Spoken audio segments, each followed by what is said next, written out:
guys! Welcome back to my channel. I'm Jaira May Bisaya, studying at Kapalong College of Agriculture, Sciences and Technology. In today's video, we are going to tackle about how to solve linear programming model using graphical method. So, let's get started! First, we need to explain what is linear programming. Linear programming is an optimization method for a linear objective function in a system of linear inequalities or equation. The linear inequalities or equation are known as constraints. The quality which needs to be maximized or minimized is reflected by the objective function. Thus, the fundamental objective of the linear programming model is to look for the values of the variables that optimize the objective functions. Next is, what is graphical method? Graphical method of linear programming is used to solve problems by finding the highest or the lowest point of intersection between the objective function line. We use graphical method of a linear programming for solving the problems by finding out the maximum or lowermost point of the intersection on the graph between the objective function line and the feasible region. Graphical method is applicable only if we have only two variables. If we have more than two variables, means that graphical method is not the linear programming problem has the following features. First is the constraints. These are the limitation set of the main objective function. These limitations must be presented in the mathematical form. Second is the objective function. This function is expressed as a linear function and it describes the quantity that needs optimization, or the function is to be maximized or minimized. Third is the non-negativity. It is the value of the variable should be 0 or non-negative. Parts of linear programming. The primary parts of linear programming problem are given below. First is the objective function. Second is the decision variables.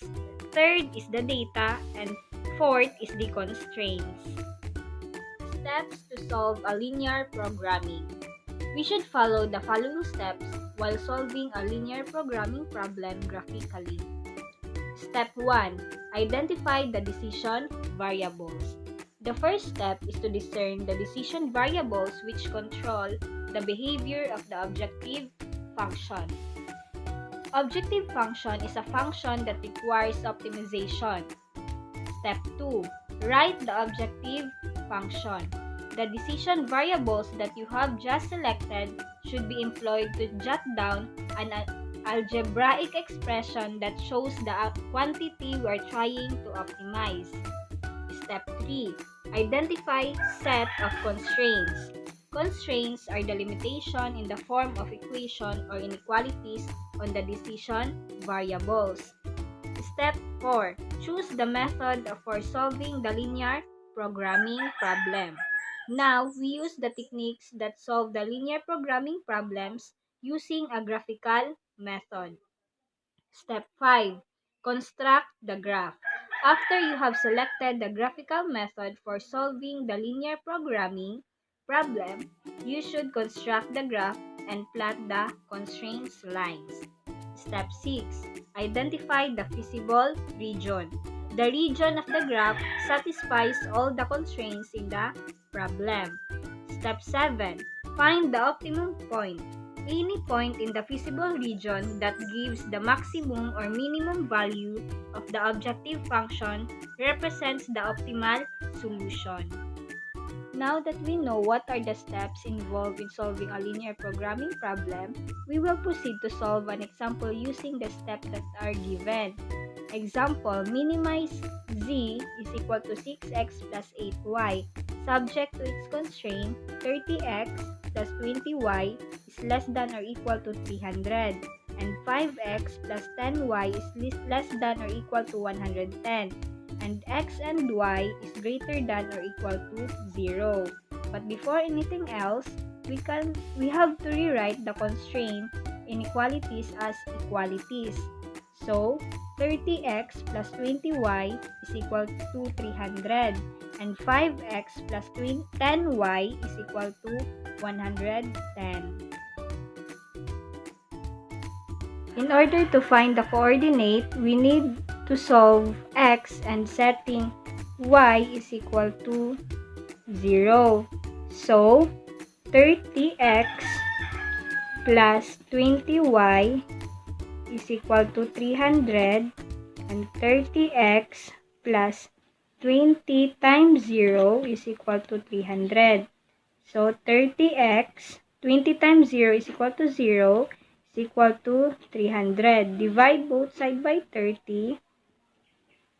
X is equal to 10. And our coordinates are 10 and 0. And to solve for y, setting x is equal to 0. Then, 30x plus 20y is equal to 300. 30 times 0 plus 20y is equal to 300. 30 times 0 is equal to 0. So, 20y is equal to 300. Divide both sides by 20. So, y is equal to 15. And our coordinate is 0 and 15. Then the second constraint, we need to solve for x, setting y is equal to 0. So, 5x plus 10y is equal to 110. And 5x plus 10 times 0 is equal to 110. So 5x and 10 times 0 is equal to 0 is equal to 110. Divide both sides by 5. So x is equal to 22. And our coordinate is 22 and 0. And to solve for y, setting x is equal to 0. So, 5x plus 10y is equal to 110. So, 5 times 0 plus 10y is equal to 110. 5 times 0 is equal to 0. So, 10y is equal to 110. Divide both sides by 10. Y is equal to 11. And our coordinate is 0 and 11. Now, we need to plot the constraint line which are x is equal to 10 and y is equal to 15.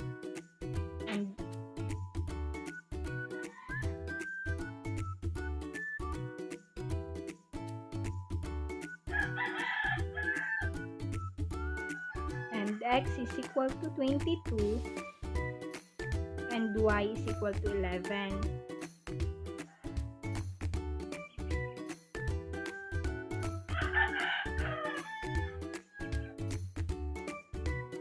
Now, identify the feasible region that satisfies all the constraints in the problem.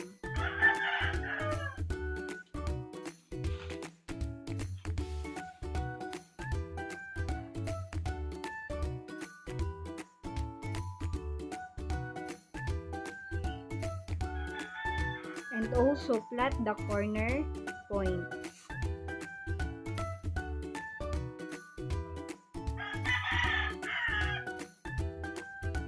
Zero, 0, 10, 0, 0, 11. And solve for the intersection point. Then, we need to identify the point of intersection. So, equation 1 is 30x plus 20y is equal to 300.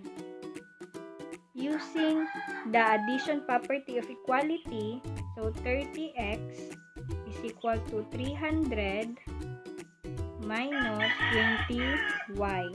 divide both sides by 30.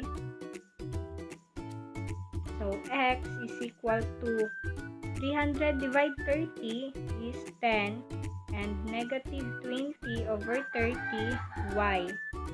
This is our x. And the second equation is 5x plus 10y is equal to 110.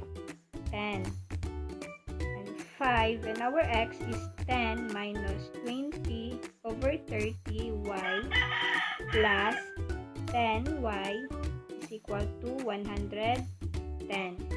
Using the distributive property, 5 times 10 is equal to 50 and 5 times negative 20 over 30y is equal to negative 10 over 3y plus 10y is equal to 110.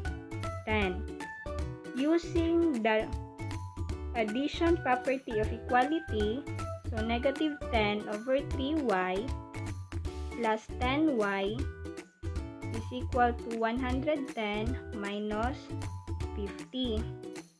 And negative 10 over 3y plus 10y is equal to 20 over 3y is equal to 110 minus 50 is 60.